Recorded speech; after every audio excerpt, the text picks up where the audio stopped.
Focus Bihar ఎన్నికల వేడి ప్రారంభమైంది. 3 విడతల్లో జరగనున్న అసెంబ్లీ ఎన్నికలకు మొదటి విడత నామినేషన్ ప్రక్రియ మరో 4 రోజుల్లో ముగియనుంది. అయితే మహాకూటమి పార్టీల మధ్య సీట్ల పంపకం పూర్తయింది. మహాగఠ్ బంధన్లోనూ సీట్ల వ్యవహారం ఓ కొలిక్కి వచ్చేసింది. కేవలం సీట్ల వ్యవహారమే కాదు, ముఖ్యమంత్రి అభ్యర్థిత్వంపై కూడా క్లారిటీ వచ్చేసింది. బీహార్ అసెంబ్లీ ఎన్నికల మహాసంగ్రామం ప్రారంభమైంది. రాష్ట్రంలోని 243 అసెంబ్లీ స్థానాలకు అక్టోబర్ 28, నవంబర్ 3, 7 తేదీల్లో 3 దశల్లో ఎన్నికలు జరగనున్నాయి. ఎలాగైనా ప్రభుత్వాన్ని కైవసం చేసుకోవాలని ఎన్డీఏ కూటమి, మహాకూటమి, యూపీఏ ఇప్పటికే ప్రతివ్యూహాలు రచిస్తున్నాయి. ఈ క్రమంలో 2 కూటముల మధ్య సీట్ల పంపిణీ ముగిసింది.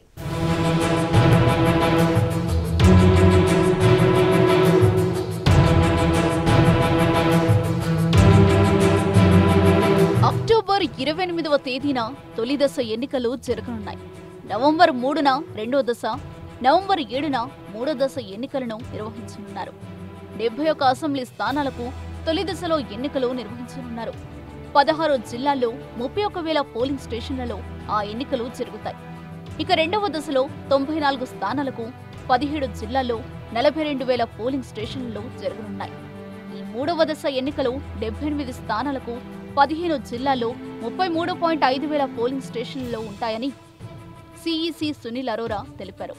ఎన్నికల ఓట్ల లెక్కింపు నవంబర్ 10వ తేదీన జరగనుంది.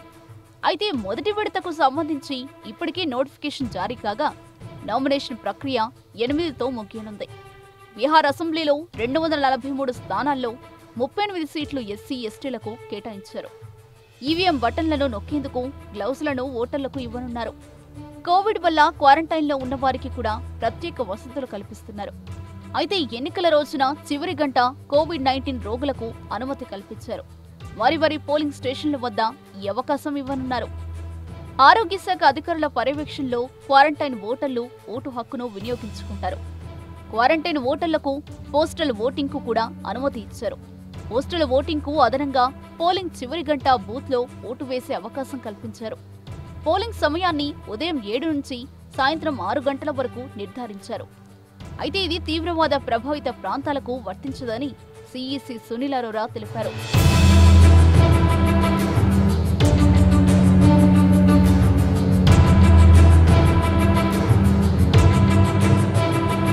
కరోనా నేపథ్యంలో తగు జాగ్రత్తలు తీసుకుంటూ ఎన్నికలను నిర్వహించనున్నారు. సోషల్ డిస్టాన్సింగ్ కారణంగా అధిక సంఖ్యలో పోలింగ్ బూతులు ఉండనున్నాయి. ప్రతి పోలింగ్ బూతులో 1,500 మందికి బదులుగా 1000 మందికి ఓటింగ్ అవకాశం కల్పించనున్నారు. మాస్కులు, శానిటైజర్లు, పీపీఈ కిట్లను బీహార్ ఎన్నికల్లో వాడనున్నారు. కోవిడ్-19 పాజిటివ్ రోగులకు ప్రత్యేక వసతులు ఏర్పాటు చేయనున్నట్లు సిఈసి అరోరా తెలిపారు. కోవిడ్ నిబంధనల్లో భాగంగా ఎన్నికల వేళ 7 లక్షల శానిటైజర్లు, 46 లక్షల మాస్కులు, 6 లక్షల పీపీఈ కిట్లు, 7.6 లక్షల ఫేస్ షీల్డ్లు, 23 లక్షల హ్యాండ్ గ్లౌజులు వాడనున్నారు. ప్రచారం కోసం కూడా కొత్త నియమావళిని ప్రకటించారు. ఇదిలా ఉండగా ప్రజలకు ఇచ్చిన వాగ్దానాల అమలులో జేడీయూ, బీజేపీ కూటమి విఫలమైంది. లాక్డౌన్ కారణంగా ఉపాధి కోల్పోయిన దాదాపు 30 లక్షల మంది వలస కార్మికులు తిరిగి తమ సొంత రాష్ట్రమైన బీహార్కు చేరుకున్నారు. వందల కిలోమీటర్లు నడిచి అప్పటి వరకు సంపాదించిన సొమ్ము ఖర్చు పెట్టేసి స్వగ్రామాలకు వచ్చారు. వీరికి ఉచిత ఆహార ధాన్యాలు అందలేదు. ఉపాధి హామీ పనులు కూడా దొరకలేదు. దుర్భర పరిస్థితుల్లో ఉన్న వీరంతా కేంద్ర, రాష్ట్ర ప్రభుత్వాలపై ఆగ్రహంగా ఉన్నారు. గత 9 నెలలుగా రాష్ట్రంలో నిరుద్యోగిత రేటు అత్యధికంగా ఉంది. ఏప్రిల్, మే మాసాల్లో నిరుద్యోగిత రేటు 46% పెరిగింది. సెప్టెంబర్లో వ్యవసాయ పనులు సాగినప్పటికీ నిరుద్యోగిత రేటు 12%గా ఉంది. ఈ పరిణామాలు ఆర్జేడీ నేతృత్వంలోని కూటమికి కలిసొచ్చే అవకాశం ఉంది. ప్రతిపక్షం సమర్థవంతంగా ఎన్నికలను ఎదుర్కొంటే ఎన్డీఏ కూటమి ఓటమి పాలయ్యే అవకాశం ఉందని విశ్లేషకులు వ్యాఖ్యానిస్తున్నారు.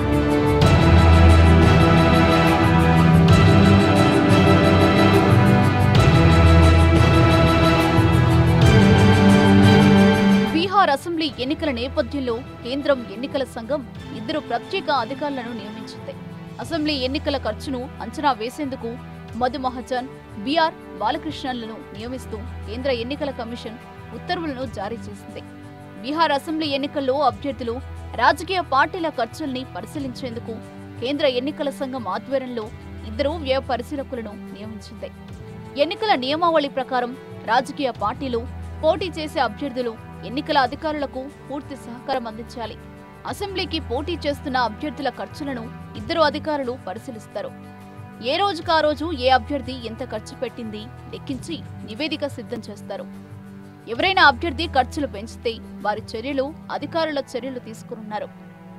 బీహార్ ఎన్నికల వేళ మాయావతి నేతృత్వంలోని బీఎస్పీ పార్టీకి గట్టి ఎదురుదెబ్బ తగిలింది. బీఎస్పీ బీహార్ అధ్యక్షుడు భారత్ బింద్ ఆర్జేడీలో చేరారు. లాలూ ప్రసాద్ యాదవ్ కుమారుడు తేజస్వి యాదవ్ సమక్షంలో ఆయన ఆర్జేడీ కండువా కప్పుకున్నారు. తేజస్వి చేతుల మీదుగా పార్టీ సభ్యత్వాన్ని అందుకున్నారు.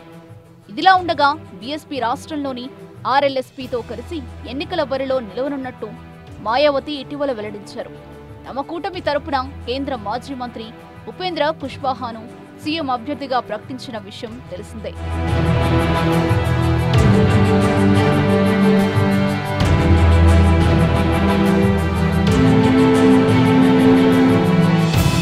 జబ్ తక్ సమోసా మే ఆలు రహేగా తబ్ తక్ బీహార్ మే లాలూ రహేగా.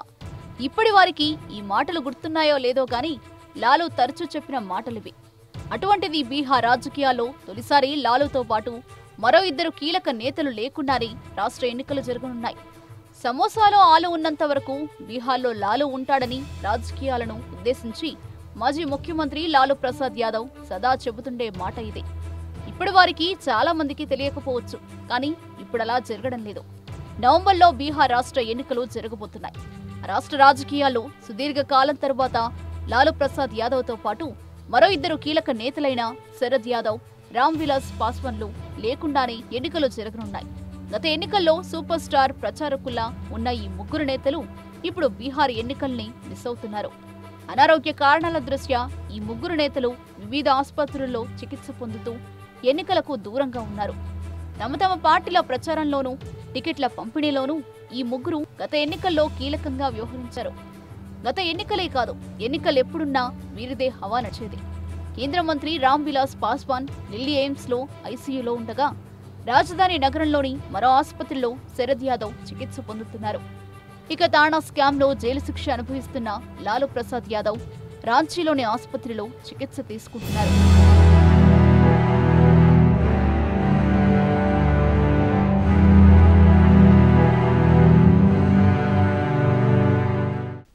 బీహార్ ఎన్నికల కోసం 2 కూటముల మధ్య సీట్ల పంపిణీ ముగిసింది. ఇప్పటి వరకు అటు ఎన్డీఏ కూటమిలో ఇటు మహాగఠబంధన్లో సీట్ల తకరారు జరిగింది. ఎన్డీఏ కూటమిలో చిరాగ్ మంటలు మినహాయిస్తే నితీష్ బీజేపీ మధ్య వ్యవహారం సఖ్యతగానే ఉంది. ఎటొచ్చి మహాగఠబంధన్లోనే సీట్ల పంపిణీపై తీవ్ర దుమారం రేగింది.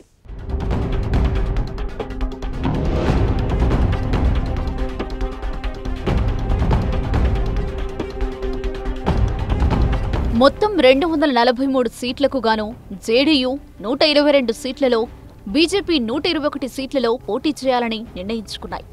ఇరు పార్టీలు కలిసి చెరో సగం సీట్లలో పోటీ చేయాలని నిర్ణయించుకున్నట్లు తెలుస్తోంది. మొత్తం ఉన్న 243 అసెంబ్లీ సీట్లకు గాను జేడీయూ 124 సీట్లలో, బీజేపీ 119 సీట్లలో పోటీ చేయాలని నిర్ణయించుకున్నట్లు పార్టీ వర్గాలు పేర్కొంటున్నాయి. ఈ మేరకు సీట్ల పంపకాలపై ఆదివారం బీజేపీ జాతీయ అధ్యక్షుడు జేపీ నడ్డా నివాసంలో హోంమంత్రి అమిత్ షా బీహార్ బీజేపీ కీలక నేతలతో చర్చించారు. అయితే ఈ సమావేశంలో జేడీయూ, బీజేపీ మధ్య చెరో 50% సీట్ల పంపకాలపై ఒప్పందం కుదిరినట్లు తెలుస్తోంది. బీహార్ అసెంబ్లీ ఎన్నికల పొత్తుల్లో వ్యూహాత్మక నిర్ణయం తీసుకుంది.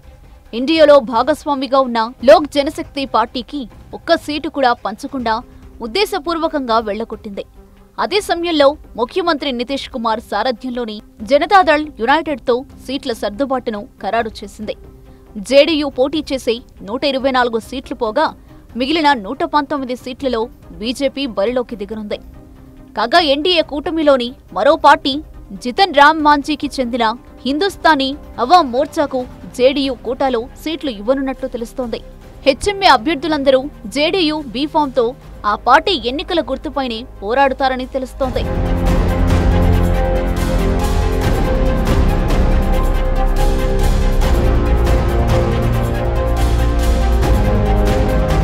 హెచ్ఎంఏకు 5 సీట్లు పోగా జేడీయూ, బీజేపీలు తలో 119 సీట్లతో పోటీ చేసినట్లవుతుంది. బీహార్లో కరోనా నియంత్రణ, వరదల సమయంలో నిరాశ్రయులను ఆదుకోవడంలో నితీష్ కుమార్ దారుణంగా విఫలమయ్యారని భావన సర్వత్రా వ్యక్తమవుతుంది. ఈ క్రమంలో ఈసారి ప్రభుత్వ వ్యతిరేక ఓట్లు గణనీయంగా ఉండొచ్చని ఎన్డీఏ అంచనా వేస్తుంది. నితీష్ వ్యతిరేక ఓట్లు నేరుగా ఆర్జేడీ, కాంగ్రెస్ కూటమికి వెళ్లకుండా అడ్డుకునే ప్రయత్నంలో భాగంగానే పాస్వాన్ పార్టీని ఒంటరిగా బరిలోకి దించుతున్నారు.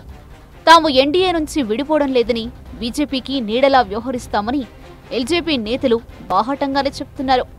ప్రభుత్వ వ్యతిరేక ఓట్లు ప్రభావితం చూపుతాయనుకున్న 143 స్థానాల్లో ఎల్జేపీ ఒంటరిగా పోటీ చేయనుంది.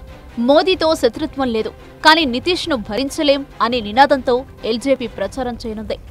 మరోవైపు తొలిదశ నామినేషన్ల పూర్తికి ఇంకా 4 రోజుల సమయం ఉండడంతో ఆదివారమే అభ్యర్థుల్ని ప్రకటించాలని బీజేపీ, జేడీయూలో నిర్ణయించుకున్నాయి. BJP central election committee Bihar క్యాండిడేట్ల జాబితాను విడుదల చేయనుంది. ఇకపోతే తేజస్వి యాదవ్ నాయకత్వంలోని యూపీఏ కూటమిలో ఆర్జేడీ 145 సీట్లు, కాంగ్రెస్ 68, సిపిఐ 19 సీట్లు, సిపిఐ, సిపిఎం కలిసి 10 స్థానాల్లో పోటీకి దిగనున్నాయి.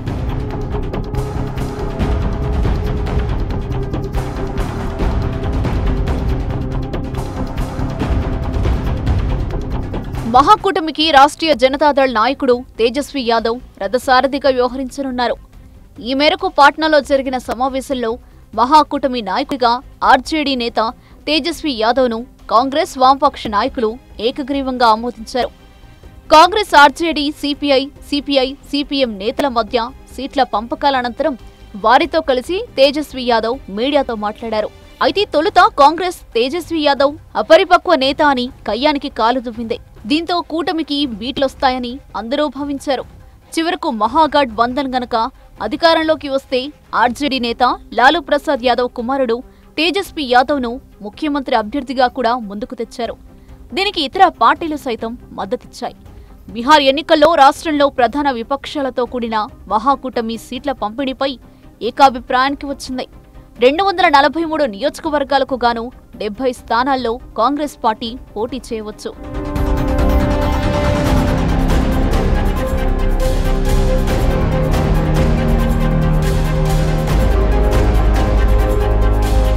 లాలూ ప్రసాద్ యాదవ్ నేతృత్వంలోని ఆర్జేడీ అత్యధికంగా 143 సీట్లకు పోటీ చేయనుంది. లెఫ్ట్ పార్టీలకు 28 నుంచి 30 సీట్లనిచ్చారు.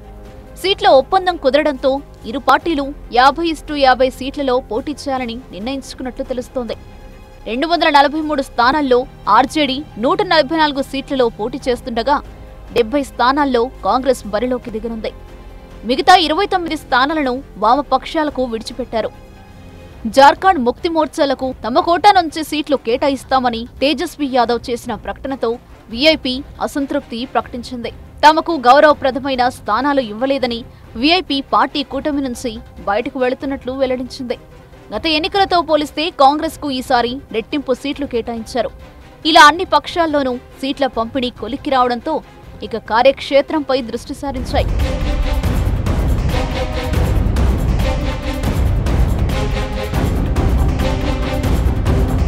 ఎన్డీఏలో సీట్ల కుంపటి రాజేసిన రామ్ విలాస్ పాస్వాన్ నేతృత్వంలోని లోక్ జనశక్తి పార్టీ ఎన్డీఏ నుంచి తప్పుకుని సొంతంగా బీహార్లో అన్ని సీట్లకు పోటీ చేయాలని నిర్ణయించడం ఓ కీలక పరిణామం. లోక్ జనశక్తి 42 సీట్లు అడిగితే కేవలం 15 సీట్లు మాత్రమే ఇస్తారని బీజేపీ స్పష్టం చేయడంతో ఎన్డీఏ నుంచి విడిపోతామని రామ్ విలాస్ పాస్వాన్ కుమారుడు చిరాగ్ పాస్వాన్ ప్రకటించారు.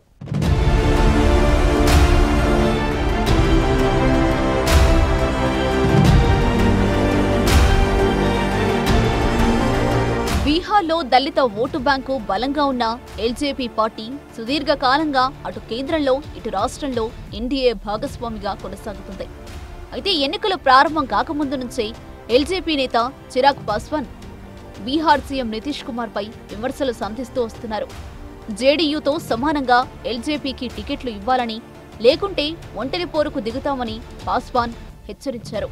తాజా సీట్ల సర్దుబాటులో కేవలం జేడీయూ, బీజేపీలు మాత్రమే ఒప్పందం కుదుర్చుకుని ఎల్జేపీని పూర్తిగా పక్కన పెట్టేశారు. దీంతో రామ్ విలాస్ పాస్వాన్ కు చెందిన లోక్ జనశక్తి పార్టీ నితీష్ కుమార్ నేతృత్వంలోని జేడీయూతో కలిసి పోటీ చేయబోమని ప్రకటించింది. జేడీయూ అభ్యర్థులపై ఎల్జేపీ అభ్యర్థులు బరిలో ఉంటారని, అయితే కేంద్రంలో రాష్ట్రంలో బీజేపీతో పొత్తు కొనసాగుతుందని ప్రకటించింది. ఈ పరిణామం బీహార్ ఎన్నికలపై ఖచ్చితంగా ప్రభావం చూపనుంది. రాష్ట్ర స్థాయిలో జేడీయూతో సిద్ధాంత వైరుధ్యాల నేపథ్యంలో బీహార్ అసెంబ్లీ ఎన్నికల్లో విడిగా పోటీ చేయాలని నిర్ణయించిందని ఎల్జేపీ నేత అబ్దుల్ ఖలీక్ ఓ ప్రకటనలో తెలిపారు.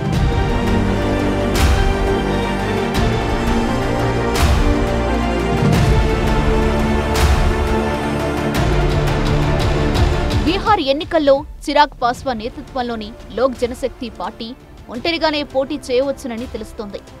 బీజేపీ మిత్రపక్షమైన ఈ పార్టీ సీఎం నితీష్ కుమార్ ఆధ్వర్యాన గల జేడీయూపై అభ్యర్థులను నిలబెడుతుందని, బీజేపీపై కాదని పార్టీ వర్గాలు సూచనాప్రాయంగా తెలిపాయి. ఇది ఎల్జేపీ బీజేపీ కూటమి అవుతుందని పేర్కొన్నాయి.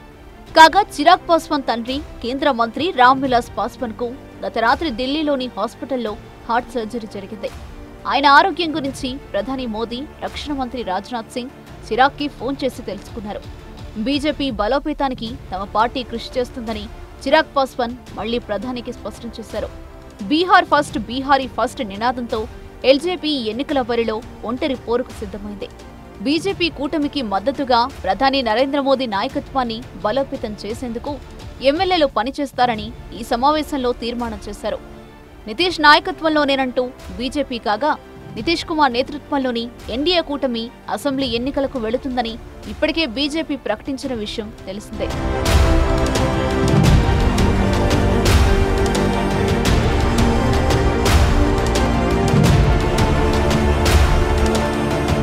ఎల్జేపీ చీఫ్ చిరాగ్ పాస్వాన్తో సీట్ల పంపకాలపై హోంమంత్రి అమిత్ షా, బీజేపీ అధ్యక్షుడు జేపీ నడ్డా సమావేశం కూడా నిర్వహించారు.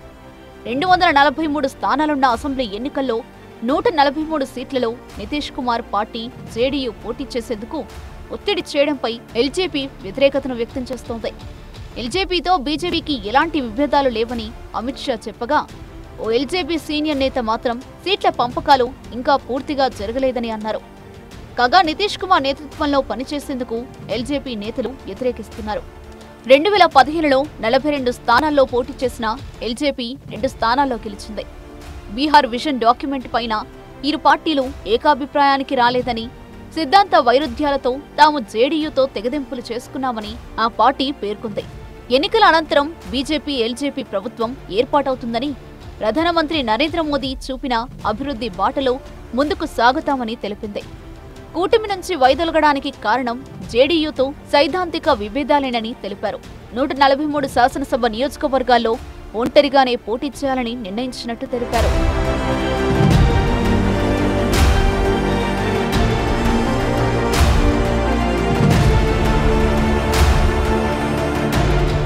బీహార్కు పెద్దపీట, బీహారీకి పెద్దపీట లక్ష్యంగా విజన్ డాక్యుమెంట్ను చిరాగ్ పాస్వాన్ విడుదల చేశారు. ప్రధానమంత్రి నరేంద్ర మోదీపై ప్రశంసలు కురిపించారు. బీహార్ సీఎం నితీష్ కుమార్ నాయకత్వంలో కొనసాగేందుకు నిరాకరించారు. ఎల్జేపీ నిర్ణయంపై జేడీయూ నేతలు మండిపడుతున్నారు. జేడీయూ ఎల్జేపీ మధ్య ఉన్న సైద్ధాంతిక విభేదాలేమిటో నిర్దిష్టంగా చెప్పాలని అన్నారు. లోక్సభ ఎన్నికల్లో ఇరు పార్టీలు కలిసి పోటీ చేశాయని, ఎల్జేపీ పోటీ చేసిన నియోజకవర్గాల్లో జేడీయూ చీఫ్ ముఖ్యమంత్రి నితీష్ కుమార్ ప్రచారం చేయాలని కోరారని గుర్తు చేశారు. శాసనసభ ఎన్నికలు వచ్చేసరికి సైద్ధాంతిక విభేదాలు ఉన్నాయంటున్నారని దుయ్యపట్టారు. దేశాన్ని కుదిపేస్తున్న బాలీవుడ్ హీరో సుశాంత్ మృతి కేసులో విచారణ చేయించేందుకు నితీష్ ప్రభుత్వం ముందుకు రాకపోవడంపై తీవ్ర అసహనం వ్యక్తం చేశారు. ఇదిలా ఉంటే బీజేపీని మాత్రం చిరాగ్ పాస్వాన్ ఎక్కడా టార్గెట్ చేయలేదు. తన తండ్రి రామ్ విలాస్ పాస్వాన్ మోదీ కేబినెట్లో మంత్రిగా ఉన్నందున బీజేపీపై ఎలాంటి విమర్శలు చేయకుండా జాగ్రత్త పడ్డారు. 2005లో లాలూ ప్రసాద్ యాదవ్ మరోసారి అధికారంలోకి రాకుండా రామ్ విలాస్ పాస్వాన్ కదిపిన పావులకు అనుకున్న ఫలితం వచ్చింది.